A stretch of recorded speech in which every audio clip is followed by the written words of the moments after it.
Good morning and welcome to the new episode of Dr. Lamba's Awakening Call. India just witnessed three major elections.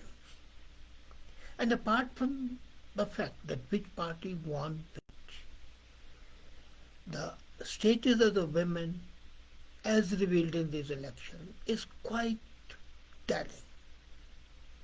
As a matter of fact, India is a country of contradictions.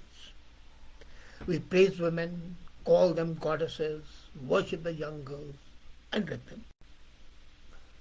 Same is, we claim that we were the first country to give them the right to vote even before some of the European countries did.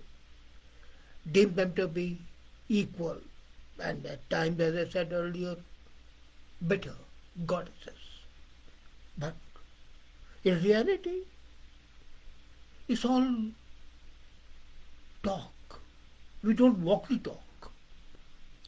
And nothing can be a truer testimony than the elections on the political scene.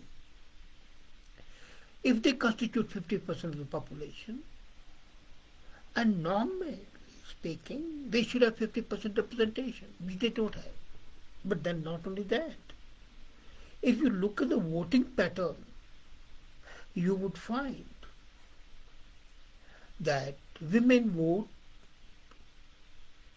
in far lesser number than the men do. And most of the women who go and vote, especially in the rural areas, vote as directed by their husbands or the fathers. The patriarchal system reigns supreme. They don't have their own mind. And if they have, they crush it because of that oppression of the patriarchal system. So the term political participation, if I use it in Indian context, it has a very wide meaning. It's not only related to right to vote, but it is simultaneously related to participation in decision-making progress. And that is political activism, political consciousness. Women in India participate in voting, run for public offices and political parties at lower level more than men. And if we look at that, the political activism and voting are the strongest areas of the women's political participation. That's true. They combat gender equality. The Indian government instituted the system of reservation of seats in the local government. So there are panchayats where they are to have a quota, in the municipal corporations they have to have a quota. But not in the state legislatures, not in the parliament. Why not? That is my million-dollar question. We had the privilege of having the first women who not only was appreciated locally but was the chairperson of the United Nations General Assembly for 1 year. I'm referring to Vijay Lakshmi Pandit. Most of the people may not be aware of that. We had two women presidents, but then that's a nominal figure. Compare that to the present day status in Madras. A 29-year-old girl becomes a mayor, but when she wants to address the press conference, a minister comes and when the question is asked, he says, don't ask questions from a kid, demeaning the level of the mayor to that of a kid. If she's a kid and she was elected, that shows that the people who elected her are infants. This is insulting the entire population of Madras.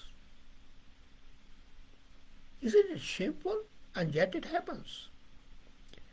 Women turnout, if I see, in the parliamentary general elections last time, 2014, 2018, rather 2020, yes, 2020, the women turnover was 65%. The male turnover was 67.09%. And if we look at the women participation in parliament, India ranks 20th in the world from the bottom up. The representation of women in Indian parliament as compared to the whole world, from the bottom it's at the 20th level. From the top it would be 170 odd. Women have held the positions of president and the prime ministers in India, as well as the chief minister of various states. And Indian voters have elected women in numerous state legislative assemblies for many decades, and yet their number remains low. That means only the privileged women are able to get elected. And the very fact that the women participation is low is a telling reflection on the exploitation of women. The women participation in political parties remained low in India in the 1990s, with 10 to 12% membership consisting of the women. So look at the political parties. Overwhelmingly they are males, one or two females. Indian women, and then you remember when the first Indian Prime Minister, Lady Prime Minister, Indira was elected, a political leader of a major party, which later on spawned into the political parties which ruled and had been ruling, or even today ruling, Bihar, or Samajwadi Party in UP. I'm referring to Ram Manohar Lohia. He used to call her Gungi Gudiya, the dumb doll. The calling the Prime Minister dumb doll, that Prime Minister who was able to create Bangladesh, is shameful. Not for the women, not for Mrs. Gandhi, but for Lohia. And for the parliament which accepted it with demand, nobody objected to it. There was, in 2007, United Front Party was created. And that advocated for increasing the reservations of women in parliament to 50%. Indian women only won 4 of the Indian political parties. And from 1980 to 70 to 80, the decade, 4.3% of the candidates and 70% of electoral bases had no women candidates at all. 70% elections did not have a single woman candidate. And in 2013, it's reported that the member of the parliament, 11% are women, and in Lok Sabha, the lower house, and only 10% in Rajya Sabha. Come to the recent election, which has just concluded, which I was referring to in the beginning. The voter turnout in the Gujarat election, which was a record-breaking election because BJP has won, defeating the anti-incumbency platform. So the turnover in Gujarat was 66.7% for men and 61% for women, a difference of almost 7%. And this has dipped by more than 4 percentage points from 2017 elections. At that time it was 66.1% and now it's 61%. In 2012, the turnout was 69.5%. So isn't this amazing that as we go and talk more about the gender equality, the participation and the voting turnout of the women, and especially in an advanced industrialized state like Gujarat, is decreasing? In Maharashtra also, look at it, in 2019. The same situation is there. The women turnout was 59% and men was 62.8%. But these hopefully are exceptions. We can say to console ourselves, but are they? Women turnout has trended upward in general and Himachal Pradesh elections. The percentage of the female voters was all-time high of 76% in Himachal, while male was 72%. Is then the reality that where the development is less, women are more powerful? This has to be considered. It's a very curious thing. In advanced states like Tamil Nadu, like Gujarat, like Maharashtra, women turnover is less, men is more. Now, look at it further. The 5 assembly elections earlier this year, the voter gender gap ratio improved in every state, with UP registering the clearest gain. 839 women for every 1,000 men was in 2017. This year it was 868.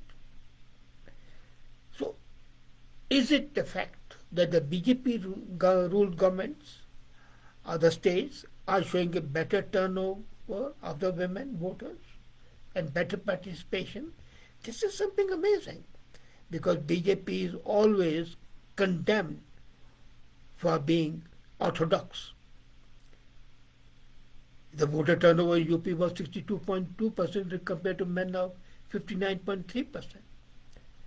Now, we have seen the voting turnover, women are really bad. Look at the terms of representation and authority.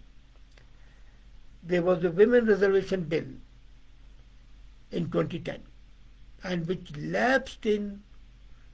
passed in Rajya Sabha and lapsed in Rajya Sabha, because the Lok Sabha members didn't want more women to come. And if we look at the reservation, 1/3 of the local body seats are reserved for women. That means roughly there are 1.4 million female panchayat leaders, but they have no chance to become state leaders or national leaders. They have to remain content at the village level. Isn't that an act of exploitation and gender disparity? And then women get fewer tickets. If you look at the party tickets, why no party has come up and say, okay, we'll give 50% tickets to the women and 50% to the men? And then, when they get the ticket, they get a tougher seat, so that let them be defeated. The political party knows that, look here, in this seat we are going to be defeated, in this constituency, in this riding, we cannot be so let's give it a women. We say that we have given the ticket to women, make it as a propaganda tool, and yet male loss would not be there. And then, they are no less winnable than men. We have seen that. It is shameful. As a matter of fact, the political scene in India, the elections show a very systematic denial of women's talents, of their efforts and ambitions. And most of all, it's an absolute negation of the equal right to representation. But then, do the men folk bother? No. These are the same men folk, when a woman is raped, they say, well, boys will be boys, these things happen. That mentality, that male piggish mentality, chauvinistic pigs, MCPs, they are maximum in India and Pakistan, of course. That's not different. I'm not talking of Pakistan, I'm talking of India.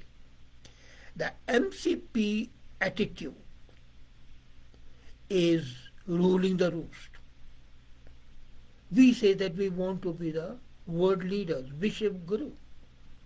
Would we be Vishab Guru in exploitation of 50% of the population, giving them lollipops or tickets to the unwinnable seats?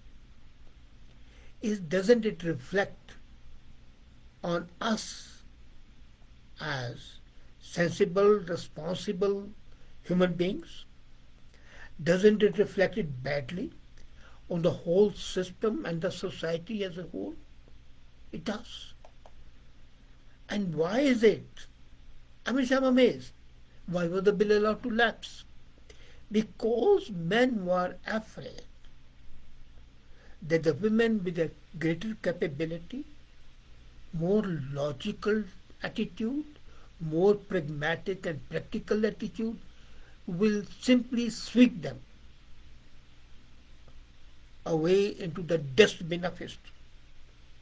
So it is basically a sense of self-preservation of the unworthy. It's a self-preservation of the unworthy because worthy are not afraid. They know that they can compete. Do you see a silver lining? I don't. Because attitudinal changes take time to come. The only way is Modi, as strong as he is and as well liked as he is, should make it obligatory that every political party, law can be passed, would have to give 50% tickets to the women. Winning or losing are the game or a game. Let them play the game. But at least let them play. That is the demand of justice. And that's a demand of more than 50% population. I hope sense dawns on the Indian political leadership. Thank you.